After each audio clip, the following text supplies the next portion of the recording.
Bonjour les enfants, c'est papa. Mon mur est un asile psychiatrique à ciel ouvert et ma salle d'attente est toujours bondée. Bienvenue à la clinique les enfants. La bonne nouvelle, parce que quand une journée finit par une bonne nouvelle, je l'ai gardée pour la fin. J'ai gardé la bonne nouvelle pour la fin de la journée, parce que c'est bien de dormir avec une bonne nouvelle. Pour ceux qui suivent le dossier de notre frère Steve Akam et Ramon Kota, pour ceux qui veillent sur son bien-être, pour ceux qui veillent sur lui comme des soldats autour d'un des leurs qui est tombé, la bonne nouvelle est que le collectif Sylvain Swap, qui a défendu tous les prisonniers politiques, qui se lèvent tous les jours, dirigé par Maître Méli, a décidé de prendre en charge le dossier de l'homme qu'on appelle Sylvain Swap. Pour ça, ça mérite des cœurs et des partages.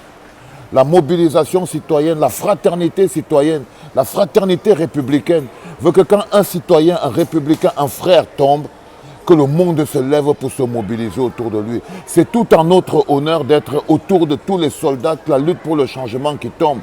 Et hier, on faisait cette vidéo avec beaucoup d'inquiétude. On se demandait, ok, mais qu'est-ce qui se passe? Pourquoi c'est qu'il a bénéficié de tout l'accompagnement, l'homme qu'on appelle Junior Ngombe? L'autre a bénéficié de tout cet accompagnement aussi. Et puis la question qu'on s'est posée, mais pourquoi Steve Akam et Ramon Kota, lui, n'a pas les avocats autour de lui? J'avoue que j'ai été un peu direct. J'étais un peu percutant, j'ai dû prononcer des noms, donc j'ai dû attaquer d'abord l'homme qu'on appelle Akeremouna, parce que jusqu'à présent, je ne comprends pas pourquoi c'est qu'il trouve quand même suffisamment de temps pour défendre le dossier Junior Ngombe. À la même période, il y a le dossier Steve Akam, mais il ne trouve pas l'énergie pour pouvoir s'occuper de ça. Ça m'a un peu interpellé. Évidemment, j'étais aussi interpellé par la situation du collectif SWAP. Je ne comprenais pas comment le collectif SWAP a pu trouver le temps pour travailler pendant des semaines pour sortir l'homme qu'on appelle Junior Ngombe du Trakna et que ce collectif-là n'arrivait pas à trouver le temps pour pouvoir se battre pour Steve Akam, Ramon Kota. Donc j'ai dû mettre des noms et je suis désolé, parfois je suis obligé de faire du rentre-dedans pour avoir un résultat.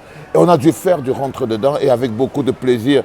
J'ai appris que l'ordre avait été donné par le président et le Maurice Kamto il y a des semaines déjà de pouvoir mettre en branle le collectif Sylvain Swap dans les deux dossiers qui sont le dossier de Junior Ngombe et le dossier de Steve Akam. Mais Steve Akam étant porté disparu, les avocats n'arrivaient pas à lui mettre la main dessus. Étant porté disparu, les avocats n'arrivaient pas à lui mettre la main dessus.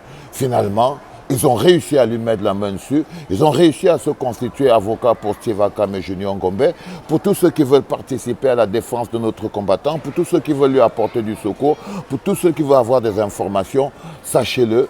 C'est l'homme qu'on appelle, c'est le collectif SWAP qui s'occupe de lui en ce moment. Partagez cette vidéo au maximum pour que tout le monde qui veut participer à la lutte pour la libération du Cameroun en passant par celle de l'homme qu'on appelle Steve Akam et Ramon Kota, vous sachiez vers où aller si vous avez des questions. Merci Maître Méli, merci d'être là pour nous, merci d'être là pour tous les combattants, merci d'avoir sacrifié ta vie à la défense des combattants pro bono gratuitement. Il est important que vous le sachiez aussi. Le collectif Sylvain Swap travaille pro bono gratuitement dans la défense des gens qui tombent dans la lutte de l'intérêt collectif. C'est ça aussi le sacrifice. Pour ceux qui pensent que chacun doit défendre son argent, non. Maître Méli et tous les autres avocats, ils travaillent pro bono gratuitement. Merci les gars, merci d'être là. C'était papa.